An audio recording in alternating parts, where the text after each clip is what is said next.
এরপরে দেখেন আমাদের একেবারে লাস্ট যেটা টার্ম গুলো আছে আমাদের আর একটা জিনিস দেখি শেষ, commercialisation of plant tissue culture.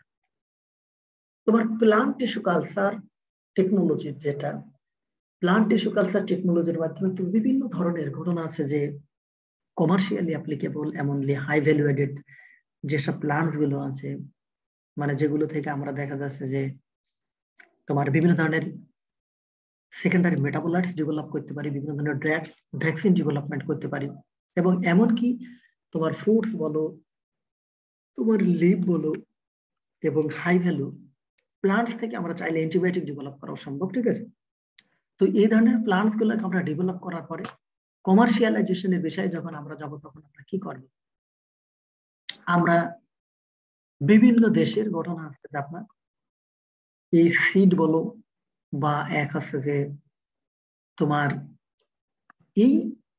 Tissue culture টেকনোলজির সাথে ইনভলভ যারা বায়োটেকনোলজি বা মলিকুলার বায়োলজি এই ধরনের কাজ যারা করছে তাদের সাথে আমাদের কি করতে হবে,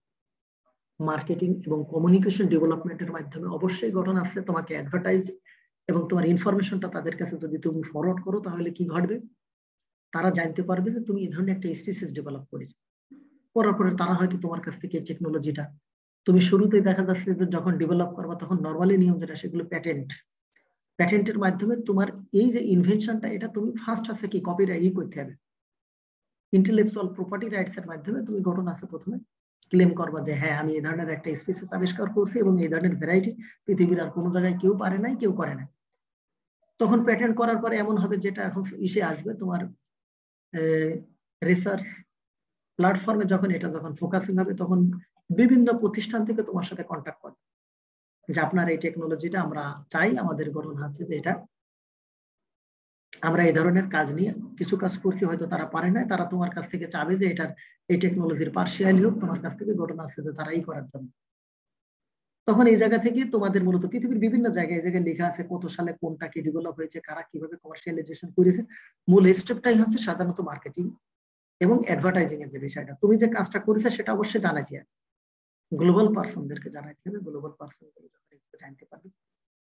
তখনই ঘটনা হচ্ছে যে কি করবে, তোমার কাছ থেকে মূলত এই টেকনোলজিটা এমনকি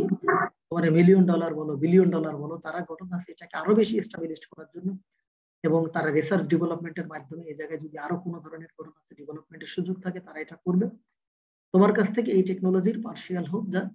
তোমার এমনকি একটা যদি সম্ভব হয় যে জেনেটিক লেভেলে হোক, তোমার জার্মপ্লাজম হয়তো কালেকশন করে হোক, এটা নিয়ে তারা ঘটনা আছে যে আরো বেশি ডেভেলপ করে এটা গ্লোবালি বিভিন্ন মানে তোমার কান্ট্রিতে দেখা যাচ্ছে যে এক আছে ফার্মার্স কাল্টিভারদের কাছে এটা যাতে ডিস্ট্রিবিউট করা যায়, ডেভেলপমেন্ট করা যায় এবং সেটা থেকে আরো নতুন নতুন কোনো ধরনের ইনভেনশন করা সম্ভব হলে, তো এই জিনিসগুলো আপনাদের এই জায়গাটায় জাস্ট আপনারা শেখার জন্য একটু দেখবেন, আপনাদের দেব না। কমার্শিয়ালাইজেশন বেসিক্যালি আপনি একটা আবিষ্কার করেছেন, আপনি কিভাবে ঘটনা আছে এটা গ্লোবাল পার্সনদের কাছে পৌঁছান, সেটা তুমি জার্মপ্লাজম লেভেলে করতে পারো, তুমি ঘটনা আছে জিন ব্যাংকের মাধ্যমে করতে পারো, এবং এই টেকনোলজিটা তুমি করার পরে তুমি ফার্স্ট ঘটনা আছে যেটাকে কিভাবে তুমি কপিরাইট করবা, তুমি কিভাবে ঘটনা আছে যে এটা ইন্টেলেকচুয়াল প্রপার্টি রাইটস এর মাধ্যমে সাধারণত এটা ক্লেম করার পরে এগুলো কিভাবে মূলত ঘটনা আছে যে তুমি পৃথিবীর বিভিন্ন প্রান্তের এক হচ্ছে কাল্টিভার বলো, টিস্যু কালচার যেসব বায়োটেকনোলজিস্ট বলো, ফার্মারদের কাছে মূলত কিভাবে এগুলো পৌঁছাবা, এই জিনিসগুলো আপনাদের এই জায়গাটাই একটু লেখা আছে, কোন ধরনের একটা ডেভেলপমেন্ট কোন কান্ট্রিতে কখন ঘটনা আছে, যে মাইক্রো প্রপাগেশনের কথা বলা আছে, দেখবেন শেখার জন্য দু একবার করে একটু রিডিং পড়েন, পরীক্ষা দেব না। লাস্ট যে জিনিসটা আপনাদের এই চ্যাপ্টার একেবারে শেষে দিয়ে আছে দেখবেন, plant tissue culture as a basis for genetic engineering. Plant tissue কালচারটা হচ্ছে জেনেটিক ইঞ্জিনিয়ারিং এর একটা কি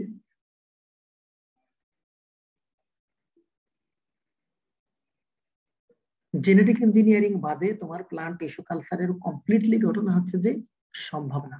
এখন জেনেটিক ইঞ্জিনিয়ারিং এর মাধ্যমে আমরা কিভাবে করবো, অলরেডি আমি আপনাদের ইনসেক্ট রেজিস্ট্যান্স প্লান্ট এবং এক হচ্ছে হার্বিসাইড রেজিস্ট্যান্স প্লান্ট গুলোতে আমি আপনাদেরকে যে জিনিসটা বলছি আমরা করছি, একটা নির্দিষ্ট অংশ তুমি নর্মালি এক হচ্ছে যে টিস্যু কালচারের অন্যান্য একেবারে কমন যে মেথড গুলো বলো, এই কমন মেথড গুলোর মাধ্যমে যদি তুমি করতে চাও তো কিছু কিছু জায়গায় তোমার ঘটনা আছে যে কিছু ধরনের লিমিটেশন আসতে পারে, যেগুলো জেনেটিক ইঞ্জিনিয়ারিং এর মাধ্যমে, এক হচ্ছে তোমার জিন ট্রান্সফারের মাধ্যমে বলো, স্পেসিফিক জিন আইসোলেশন, পিউরিফিকেশন, এমনকি দেখা যাচ্ছে ক্যারেক্টারাইজেশনের মাধ্যমে তুমি সেগুলো অ্যারাইজ করে ফাইনালি ঘটনা আছে তো তুমি একটা ডিজিজ ফ্রি স্পেসিফিক ক্যারেক্টারিস্টিক্স তুমি ঘটনা আছে ডেভেলপ করা সম্ভব, যে জায়গাটায় জেনেটিক ইঞ্জিনিয়ারিং টেকনিক অর্থাৎ রিকম্বিনেন্ট ডিএনএ টেকনোলজি বাদে কমপ্লিটলি সম্ভব না। এখন এই জায়গাটায় দেখা যাচ্ছে যে তুমি কি জেনেটিক ইঞ্জিনিয়ারিং এর মাধ্যমে যে কাজগুলো, এক হচ্ছে এই জায়গায় তোমার মিউটেশনের বিষয় আসতে পারে, রিকম্বিনেশনের বিষয় আসবে, এবং এই জায়গাটায় মূলত তোমার এক হচ্ছে যে জেনেটিক ট্রান্সফরমেশনের যে বিষয়টা আছে, হয়তো ডিএনএ এবং ডিএনএ আইসোলেশনের মাধ্যমে ঘটনা আছে যে তোমার এই জায়গাটায় তোমার ভেক্টর মেডিয়েটেড ট্রান্সফরমেশন, যেমন তোমার এগ্রো ব্যাকটেরিয়াম মেডিয়েটেড ট্রান্সফরমেশন, আমরা চাইলে জিনটা আইসোলেট করে নিই, জাস্ট একটা এগ্রো ব্যাকটেরিয়াম ভেতরে যে প্লাজমিড থাকে, টিআই প্লাজমিড আছে, এই টিআই প্লাজমিডের সাথে আমরা ঘটনা আছে এটাকে কি করব, অ্যাটাচমেন্ট করে ঘটনা আছে যে টিডিএনএ ফর্মে নিয়ে এসে প্লান্টসের মধ্যে আমরা যদি ইনকর্পোরেট করে থাকি, তাহলে প্লান্টসের মধ্যে কি হবে, তোমার স্পেসিফিক ক্যারেক্টারিস্টিক্স বলো, স্পেসিফিক আমরা কোনো ট্রেডস যদি ডেভেলপমেন্ট করতে চাই, বিভিন্ন ধরনের তোমার জেনেটিক অ্যাবনর্মালিটি যদি আমরা রিমুভ করতে চাই, সেটা সম্ভব। এটার সাথে আপনার ধরে নেন যে যদি রিকম্বিনেশনের মাধ্যমেও চাই, আমরা এটা করতে পারবো। তো এই জিনিসগুলো আপনাদের দেখবেন যে জেনেটিক ইঞ্জিনিয়ারিং এর এই বেসিসের ক্ষেত্রে আপনার